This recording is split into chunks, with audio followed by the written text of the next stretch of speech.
किसी पर जाहिर नहीं हुआ कि क्या भेद है, फिर मेरी जुबान से ईश्वर परमात्मा की तारीफ अदा नहीं हो सकती।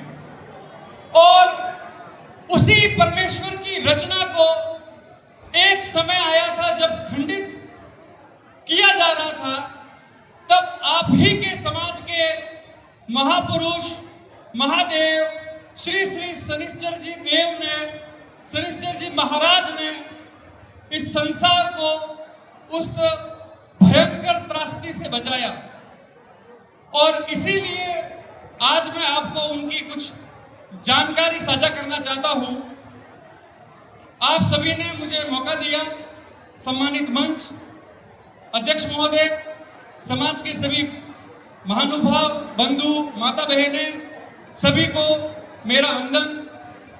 मैं आपको यह बताना चाहता हूं कि शनिदेव जी ने जो कार्य किए थे, आज हमारे जितने भी जो युवा पीढ़ी है, जो बालक बालिकाएं हैं, जो स्कूल के अंदर पढ़ने जाते हैं, उन्हें उसकी जानकारी उतनी नहीं है जितनी होनी चाहिए। अब अगर विश्व के अंदर बात करें तो शनि महाराज के ऊपर जो टिप्पणी हमें देखने को मिलती है वो इस प्रकार से रामायण के अंदर जो वर्णित है वो देखने को मिलती है।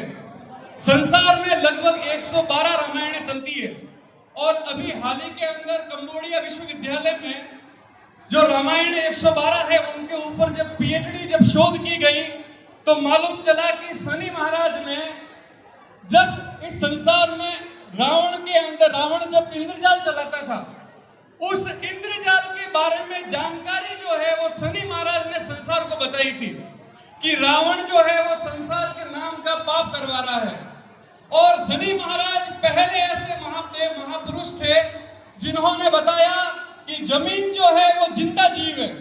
आज यहाँ पे जितने भी जो पीढ़ी, यहाँ पर जितने भी जो सज्जन बालक बालिका यहाँ पर मौजूद है, मैं सभी के साथ में ये बात बताना चाहता हूँ कि शनि महाराज का जब भी जिक्र आए तब आपके दिमाग में ये बात अवश्य होनी चाहिए कि उन्होंने पहली मर्तबा ये बताया कि जमीन कोई निर्जीव पिंड नहीं है, जमीन माता जिंदा जीव है। और जमीन माता को जब तकलीफ दी जाती है तो उसके अंदर पलने वाले हर एक जीव के ऊपर तकलीफ होती है।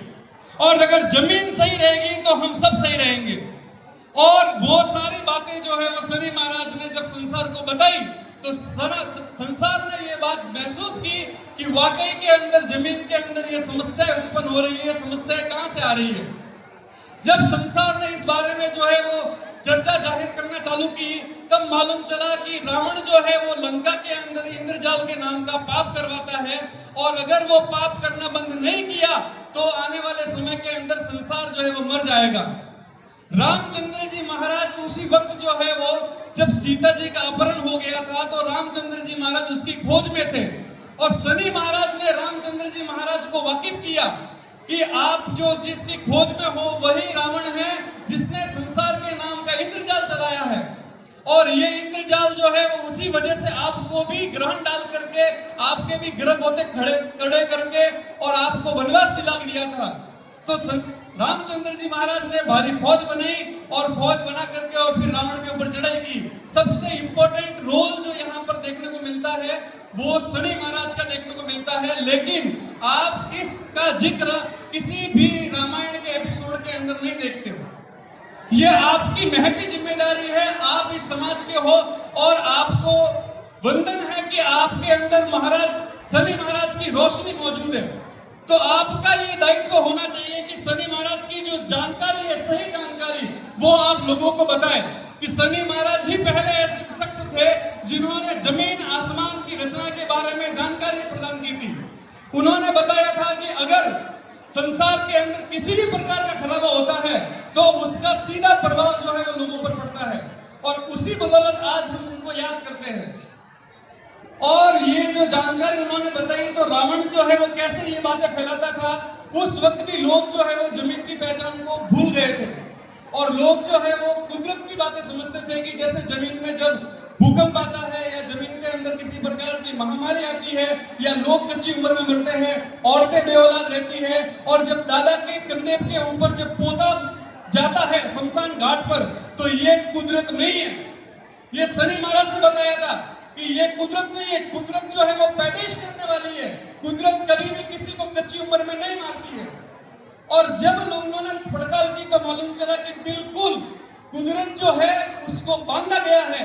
इसीलिए आप देखते हो कि वेदों के अंदर, पुराणों में ये बातें लिखी आती है कि रावण ऐसा था कि उसके घर के अंदर सूरज चंद्रमा जो है वो रसोड़े को तपाते थे। ये बातें ऐसे नहीं आती क्योंकि रावण ने जो है वो ग्रहण डाल करके सूरज चंद्रमा जो है वो उनको बांध लिया था। और ये बात जो है वो जब मालूम चली लोगों को, तो लोगों ने ये सोचा कि अगर जमीन को दुख देंगे तो संसार को दुख पड़ेगा, और संसार को दुख पड़ेगी तो हमारी औलादें मारी जाएगी, और जमीन के आश्रय तो सारा संसार पड़ता है।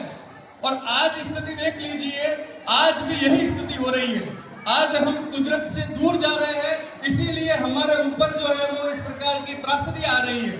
आज बहुत मुझे अच्छा